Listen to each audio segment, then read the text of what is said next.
Hello students, BA second year economics का paper first में हम आपको वेरियस कॉन्सेप्ट के बारे में नेशनल इनकम के बारे में बता चुके थे। अब उसका है various concept of national income, यानी कि राष्ट्रीय आय संबंधी विभिन्न अवधारणाएं।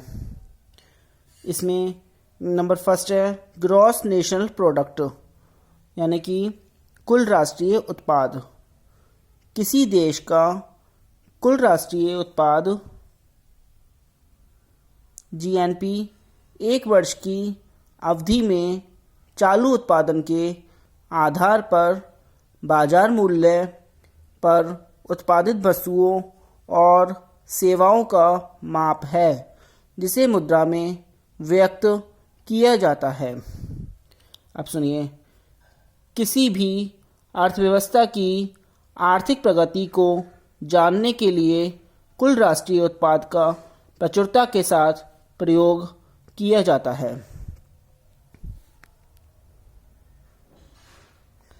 एक अन्य परिभाषा के अनुसार एक निर्धारित आय अवधि में, जो सामान्यतः एक वर्ष होती है, अर्थव्यवस्था में अंतिम रूप से उत्पादन की जाने वाली वस्तुओं और सेवाओं का समग्र मौद्रिक मूल्य ही कुल राष्ट्रीय उत्पाद है। एक आय समुच्चय इनकम एग्रीगेटेड के रूप में कुल राष्ट्रीय उत्पाद उस कुल आय के बराबर होता है जो चालू उत्पादन क्रियाओं द्वारा सृजित की जाती है। उत्पादन के फलस्वरूप आय प्रवाह पैदा होता है। अतः कुल राष्ट्रीय उत्पाद मजदूरी, लाभ, लगान, ब्याज इत्यादि के रूप में प्राप्त की गई आय का योग होता है। कुल राष्ट्रीय उत्पाद की गणना करते समय निम्न बिंदुओं पर ध्यान देना आवश्यक है। इसमें फर्स्ट पॉइंट दे रखा है, जैसे कुल राष्ट्रीय उत्पाद में मूल्य ह्रास नहीं घटाया जाता। इसके बारे में सुन लीजिए।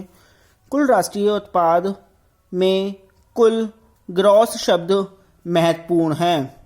जब वस्तुओं का उत्पादन होता है तो मशीनों एवं यंत्रों की घिसावट होती है, जिससे उनमें मूल्य ह्रास डेप्रिसिएशन होता है।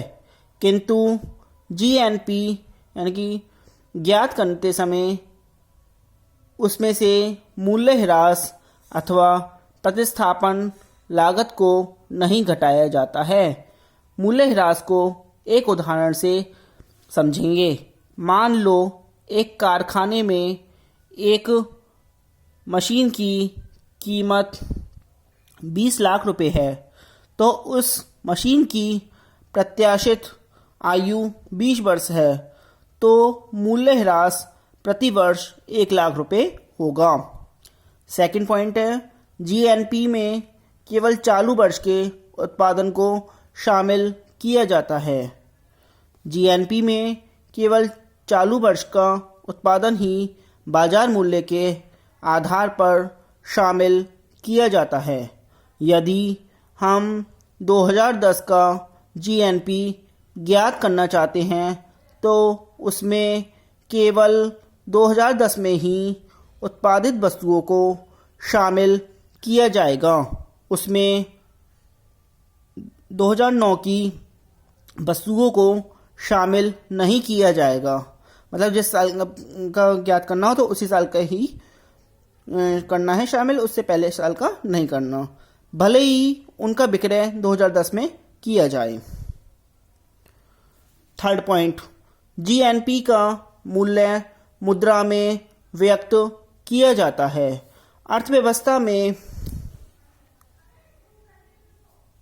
विभिन्न वस्तुओं और सेवाओं का उत्पादन किया जाता है। जीएनपी में इनकी भौतिक गणना का कोई अर्थ नहीं होगा। अतः इनका मौद्रिक मूल्य ही व्यक्त किया जाता है। इसके लिए उत्पादन की इकाइयों में उनके बाजार मूल्य का गुणा कर दिया जाता है। इस प्रकार उत्पादन का मौद्रिक मूल्य ज्ञात कर लिया जाता है। इस प्रकार के मौद्रिक मूल्य को जोड़कर जीएनपी ज्ञात करते हैं। नेक्स्ट पॉइंट, फोर्थ पॉइंट, कीमतों में उच्चावचन के समायोजन हेतु आधार वर्ष की गणना। चूंकि वस्तुओं और सेवाओं की कीमतों में परिवर्तन होता है, अतः यह संभव है कि उत्पादन की मात्रा में परिवर्तन न होने पर भी मूल्य में परिवर्तन के कारण जीएनपी में परिवर्तन हो जाएं, जो वास्तविक नहीं होता। अतः किसी सामान्य वर्ष को आधार वर्ष मानकर जीएनपी को उसी वर्ष के अनुसार समायोजित किया जाता है तथा उसकी गणना उस वर्ष की कीमतों के आधार पर की जाती है। नेक्स्ट, फिफ्थ पॉइंट, जीएनपी में अंतिम उत्पादन की ही गणना की जाती है। अर्थव्यवस्था में जीएनपी की गणना करते समय कुल अंतिम फाइनल वस्तुओं और सेवाओं को ही शामिल किया जाता है। इसमें मध्यवर्ती वस्तुओं को शामिल नहीं किया जाता, यानी कि बीच की वस्तुओं को। एक उदाहरण से यह स्पष्ट होगा, एक बेकरी डबल रोटी का उत्पादन करती है तथा इसके लिए मैदा मध्यवर्ती वस्तु के रूप में प्रयुक्त करती है, तो जीएनपी में केवल डबल रोटी का मूल्य ही शामिल होगा, मैदा का मूल्य शामिल नहीं किया जाएगा। 6 पॉइंट, जीएनपी में हस्तांतरित भुगतानों को शामिल नहीं किया जाता।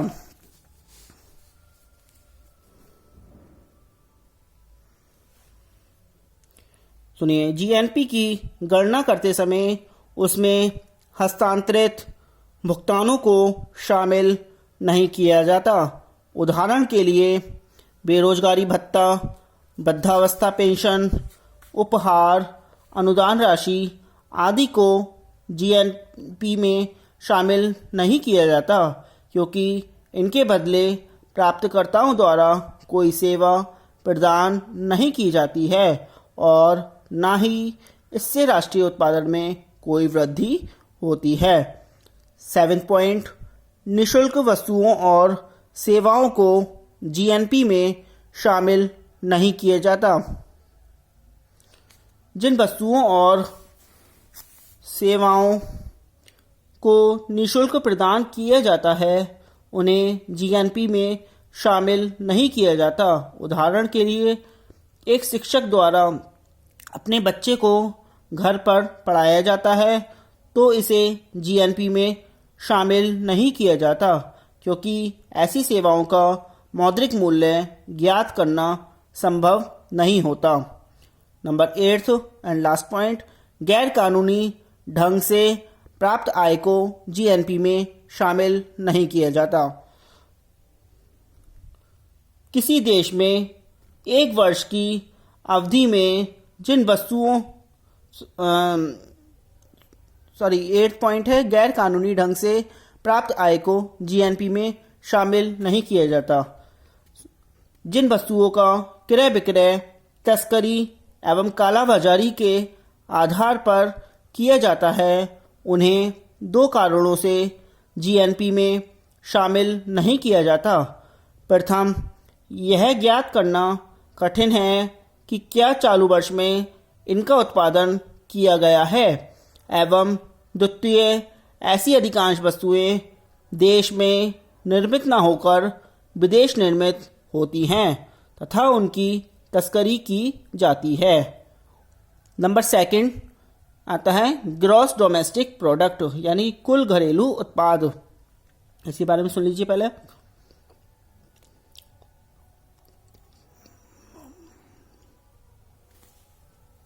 किसी देश में एक वर्ष की अवधि में जिन वस्तुओं और सेवाओं का उत्पादन किया जाता है उनके मौद्रिक मूल्य को ही कुल घरेलू उत्पाद कहते हैं।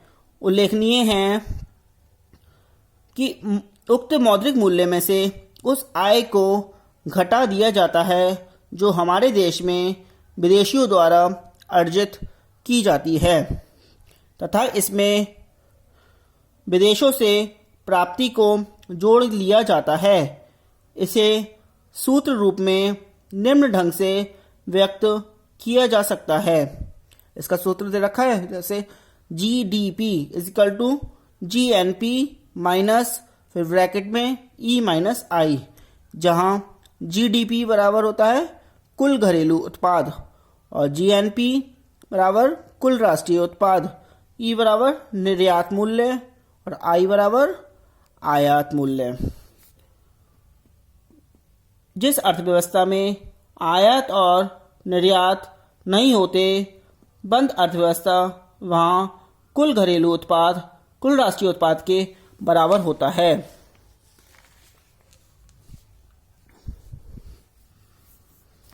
अभी बराबर होता है।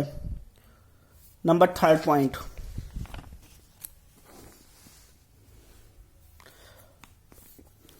नेट नेशनल प्रोडक्ट और NNP शुद्ध राष्ट्रीय उत्पाद। इसमें सुन लीजिए, उत्पादन करते समय मशीनों में घिसावट होती है तथा कुछ मशीनें पुरानी पड़ जाने के कारण उन्हें प्रतिस्थापित कर दिया जाता है। मशीनों की घिसावट और उनके प्रतिस्थापन पर जो व्यय होता है उसे स्थिर पूंजी का उपभोग कहते हैं। इसका सूत्र है बाजार मूल्य पर शुद्ध राष्ट्रीय उत्पाद बराबर होगा बाजार मूल्य पर सकल राष्ट्रीय उत्पाद माइनस स्थिर पूंजी का उपभोग प्रतिस्थापन व्यय ब्रैकेट में। इसकी संक्षिप्त, अब इसका आगे का अगली वीडियो में बताएंगे। आज के लिए इतना ही। Thank you very much.